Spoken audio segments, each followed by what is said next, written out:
Emily Elizabeth, and I'm the host of the What Fulfills You podcast, a show for and about individuals always seeking to be their best selves. On this show, we talk all about building the mindset, finding the right careers, creating meaningful relationships, and so much more. Welcome to the What Fulfills You podcast. Hello, friends. Welcome back to another episode of What Fulfills You. My name is Emily Elizabeth. I'm your host. And for today's solo episode, I'm going to be diving into the topic of self-care and different ways you can better take care of yourself. And I'm going to specifically share 3 ways that I have taken care of myself and how I rotate between them, or how I add a little bit of each 3 into my week so that I stay pretty balanced. And this topic came to mind after I was talking with a friend about a class that I love in New York City called The Class, quite literally. And a basic way of describing this workout class is that it's a somatic workout. And for those of you who are not as comfortable with letting loose yet, it might be a really uncomfortable experience at first. But essentially, think of it as therapy through body movement. And the reason why I frame it like that is because it does do a lot of releasing in your system. And while talk therapy is one form of releasing, dancing and moving your body and releasing through different movements and with certain music and the beat is also another form.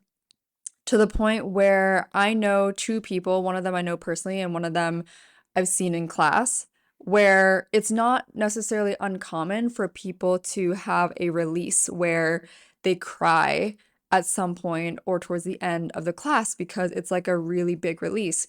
And as I was telling a friend of mine how I highly recommend this workout class, she actually told me one of the main reasons why she hasn't tried it yet is because she hasn't cried in many, many years. And I was so surprised by this.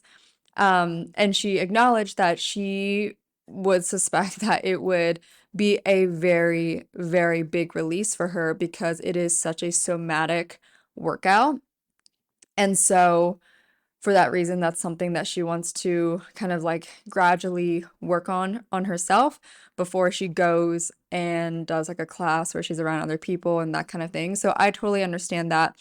But as I was reflecting on that conversation, it didn't really occur to me that for some people, they might not live as loosely as I have been lucky to do so, or they might be in their own process for better taking care of themselves. And I personally view that as, in terms of like giving yourself the space and opportunity to cry as you need, to feel your emotions, to feel every single thing. I find that a very healthy process. And I also will say that from my experience, despite how I have a lot of strength, mental toughness, and I think in some ways I can come off very strong and firm, somehow along the way, I'm trying to think back to, I want to say at some point in the middle of my college years, I started to pivot a little bit more towards this softness for myself, where that guard was dropped and I really removed any fear around being emotional and feeling the things that I felt and being really honestly quite public about it. Like, I obviously talk about it on this podcast because I am not afraid of the feelings that come up. I am not afraid to talk about it. I'm not afraid to acknowledge that I've had the same psychologist for 3.5 years. He's incredibly helpful for me. And funny enough, I always say he because, yes, he is a guy. And so many people always are amazed that, like, I have a male therapist. And that's just what works for me. Like, I knew that about myself. I knew that that would be the best dynamic for my personality. But I also recognize that a lot of this may have came from earlier years of emotional hardship that enabled me to be extremely loose and extremely open for the most part later on in my 20s. And so when I reflected on all of it, I realized that it comes from the compounding effects of taking care of myself. It's not just one thing. And so I hope some of the ideas I give you today can push you or nudge you to try one, two, or maybe all three ways of taking care of yourself so that you don't remain so tight in your body and in your mind on a day-to-day basis, or so that you enable yourself to comfortably release and let go as you go through life. I'm not really an advocate for sprint and go, go, go, and then suddenly go to a retreat or go on a vacation so that you can let loose. I am more of a believer in finding ways to allow it to compound where you're like sprinting and resting throughout the week rather than having it in months or even years. So that being said, my first recommendation for best self-care, I emphasize it all the time, but it is absolutely physically working out and physically getting movement. It does not matter if you're not a former athlete or you never did sports or whatever. Find what is enjoyable to you. I can list you the different workouts that I do just to give you some ideas because it's not a one size fits all.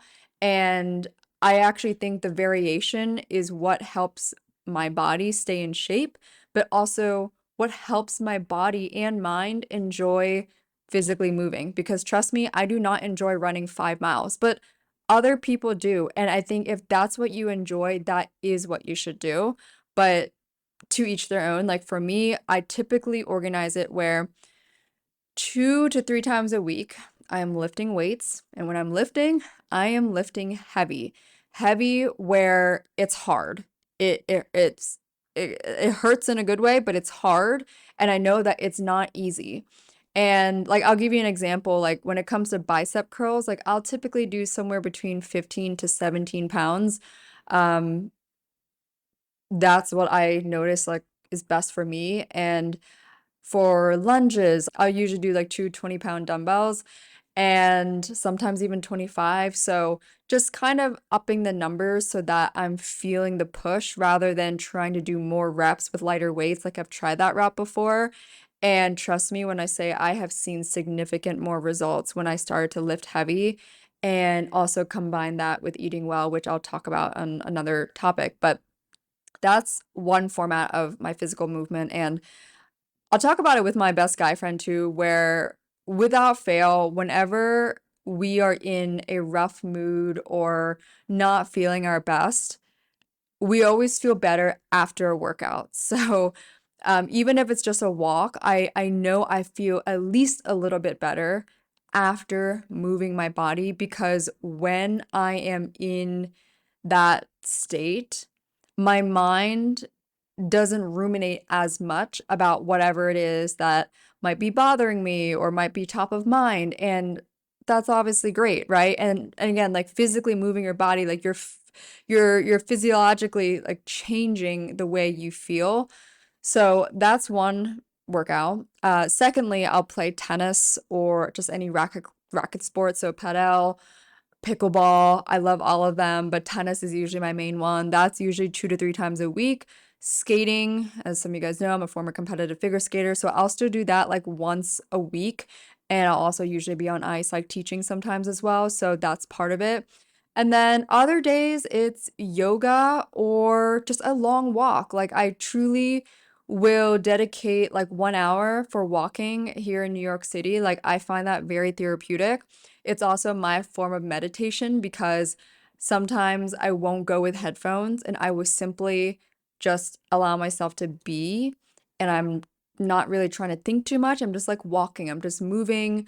And I like to do it early in the morning because, then I'm getting my body woken up and I'm walking before everyone's heading to work. So that's kind of just how I do my workouts. And again, it's all enjoyable and also you can add social connection into some of those workouts. Like you can always go to a workout class with a friend. You can always go on a walk with a friend, like a walk and a coffee. Like there's a lot of ways to make it enjoyable. If you do not have that as a consistent part of your routine, that is my number one recommendation above all things is get physical movement. And to one up that, get physical movement that challenges you because if it's easy or if it's comfortable, I'm sorry, but it's not going to move the needle that much either.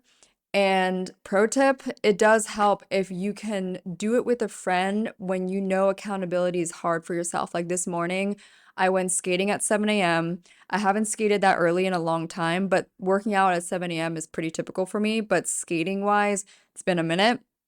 And I knew my friend was gonna want to back out. So the night before, I warned her, like, you're gonna want to back out in the morning when you wake up, but just remember, this is good for the soul. We've been talking about this. Let's commit to it and let's go. And I think it helped both of us that we were committed to someone else when it came to getting up early, getting to the rink, that kind of thing. So again, can't emphasize it enough. I highly recommend physical movement. And if you are in New York City, I do highly recommend to check out the class. I am not sponsored by them, but it is a beautiful somatic workout. I love when I have a teacher that has a really good playlist because I love house music. And there's nothing better than doing this workout at 7 in the morning with house music because I just feel like I'm dancing like at a club, quite literally, just in workout clothes.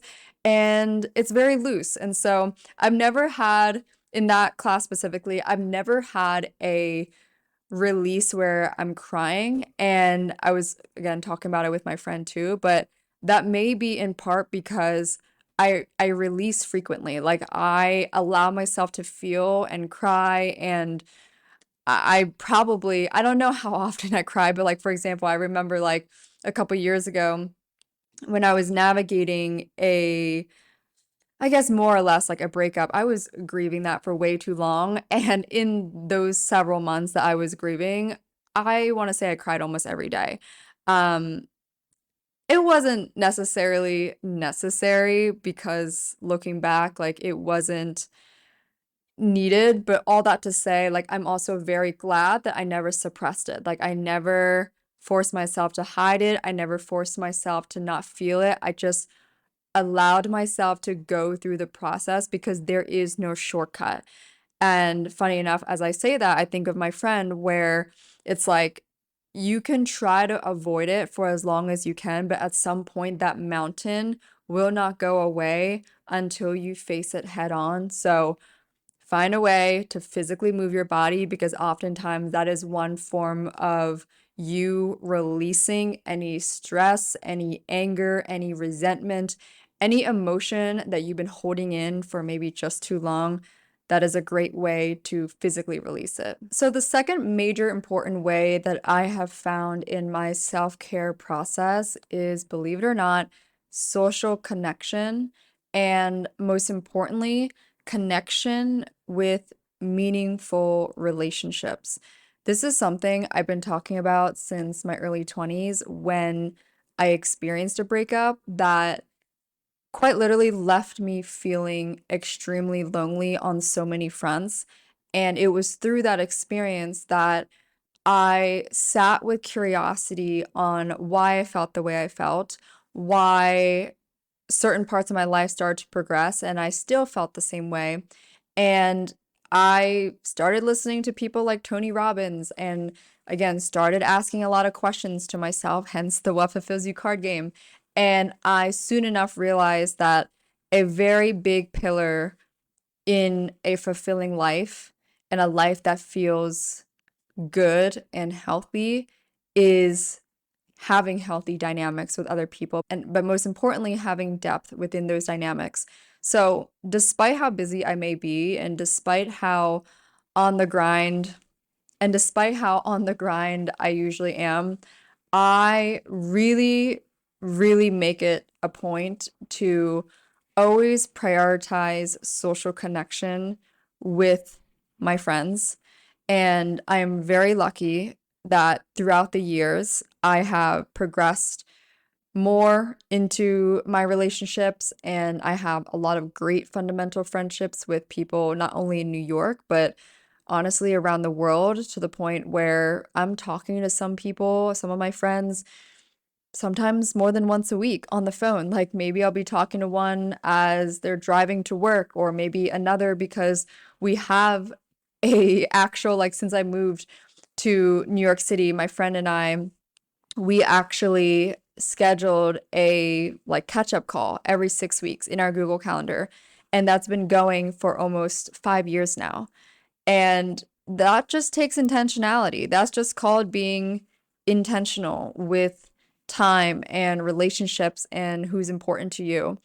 And as I have navigated different chapters of my life since moving to New York and just honestly going through life as a normal 20-some-year-old, it is those relationships that have helped me not only become a better person, but navigate the different regular ups and downs of life. Not only for me to be able to be there for the people that are important to me, to be there for the friends that are needing emotional support during whatever moments they're going through, but vice versa. Like there's a very fulfilling component to that. And I've always noticed that even if other parts of my life are feeling a little bit more stuck or feeling rough, because again, like life isn't always going to be a complete upward trajectory. If my relationships are great and strong, or I have someone to call to talk about that part of my life, or someone to hang out with just to like release again, like to the almost like the whole theme of this, it's like different self-care methods that help you release. There's nothing more fun than just going to get dinner and drinks with one of your girlfriends or multiple and yapping and talking about other stuff. It's like crazy because oftentimes I will leave those moments feeling a lot more loose, similar to the workout classes, and I will kind of forget what I was ever so uptight about. Or sometimes I'll come out of it with a creative spurt and I will have a new solution in mind because I was able to let go and release the tension that was in my mind and body. And so, if you don't feel like you have the relationships that you would want in order to experience this aspect of social connection throughout your weeks, this is something I would probably prioritize just as highly as physical movement, where you got to be more intentional with the types of people you want to be surrounded by. My life only started to pivot when I became very clear at the age of 20 or 21 what kind of women I want in my life. I quite literally wrote it down, I said it out loud, and I went on a mission while I was in college to find these types of girls. And as they started to come towards me in my life at the time, I started to be even more clear of what that meant and like the words I would describe those girls, or why those girls started to come into my life and why most of them are still really close friends of mine today. And that kind of clarity helps you as you progress and as you start to adopt new friends in your adult life, because I certainly have new friends today and this year compared to last year, and I know that's going to happen as life goes on as well. But I will say, when it comes to having the right types of people in your life, and this goes for romantic instances as well, and coworkers, colleagues for that matter, you have to get to a point where you are clear with yourself on what that looks and feels like. And if you're not sure, then I would suggest maybe write down the things that you don't enjoy when it comes to certain people you have in your life right now. Maybe it's like you don't enjoy how you feel afterwards, or maybe you don't enjoy the fact that they do something that isn't really on par with your values, but you don't know how to express it, or you feel too afraid to walk away from that friendship. That is normal. And that's actually why I find it a little bit easier when you start to add more of what you want in your life instead of hyper focusing on removing. Because I believe that when you add the things that you want, sooner or later, there isn't enough room for the things that you don't want or essentially aren't aligned with you. And I think that shift in itself does most of the legwork rather than you having to sit there and think, okay, how do I not stay as active in this friendship? Or how do I remove these people? Like, forget that part. Focus on what you can add so that you become closer to the person and to the woman that you want to become more like. Last but not least, my third and final recommendation for overall self-care and better taking care of yourself is finding hobbies that make you feel good and most importantly, make you feel like yourself. So in my case, I happen to combine my hobbies with some of my workouts like tennis, pickleball, skating. That just happens to coincide. And that's also like a great way to kill two birds with one stone, right? Like that way you can find many different ways to hit all buckets without having to find multiple different activities.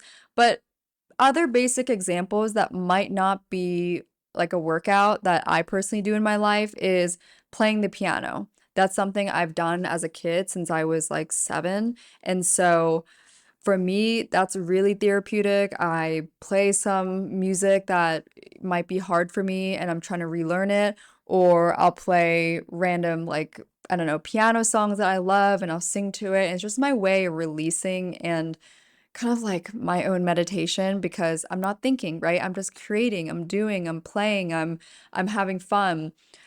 Another hobby that I really love and I've been doing since late December is learning French. So I love French culture. I've been going to France like every year, probably for the past, I don't know, like I think 5, 6 years now. And I decided that it's finally time for me to be able to speak some French. Like I would love to be advanced level at some point where I can hold a pretty darn good conversation in French with a French speaker.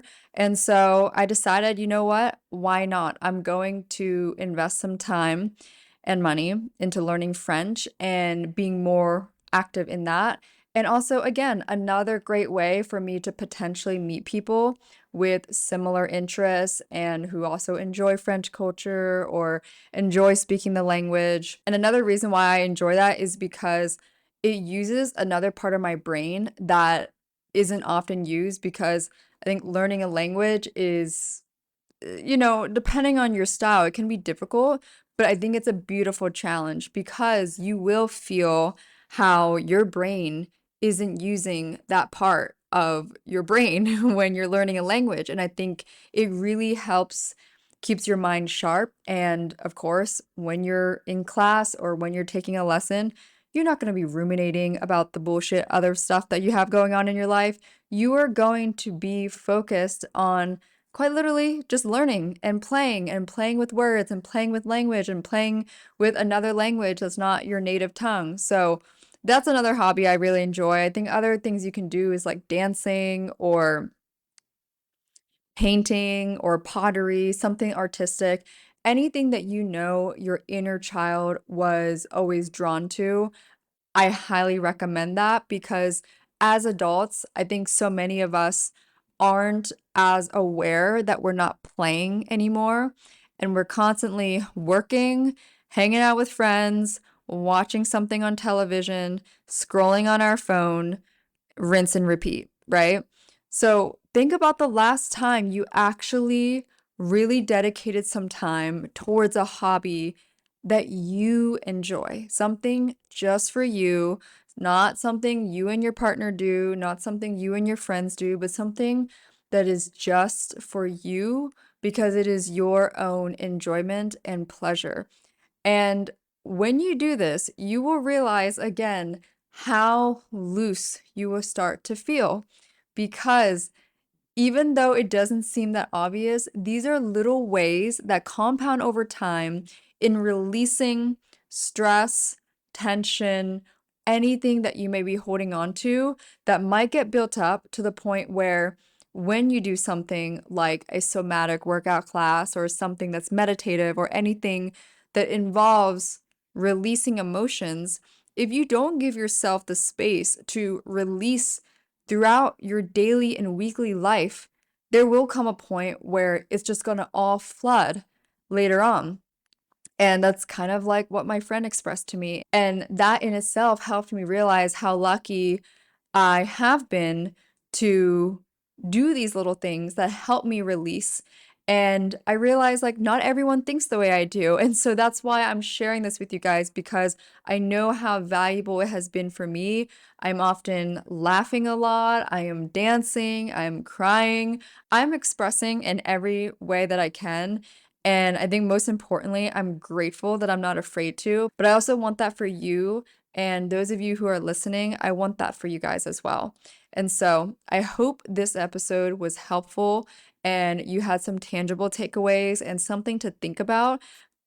I would challenge you to add one of these things to your schedule this week. Don't just listen to this episode and think about it and ruminate. Please, like, do it right now, whether it's booking a workout class. I highly recommend using ClassPass. Again, also not sponsored by them, but it's a great way to get a mix of workouts in, or looking up the closest painting, pottery, any type of art class you want. Anything goes, taking piano lessons, taking guitar lessons, taking DJing lessons. I don't know, any of it goes, but don't keep waiting for the right moment to get started. There isn't a right moment. It is just now. All you have is right now. So the best way to invest in your future self and the best version of yourself is today. That is all for today's episode. Again, I hope you enjoyed it. If you enjoyed it, please be sure to rate and review the podcast on Apple or Spotify, wherever you listen. It just takes a few seconds. It would mean a lot. And if you think you have a friend that could have some tangible takeaways from this as well, please be sure to share this episode with them. And as always, let me know what you think. Please don't be a stranger. You can DM me on Instagram at What Fulfills You or at Emily E. Duong. I promise I will respond. And with that being said, I will talk with y'all in the next episode.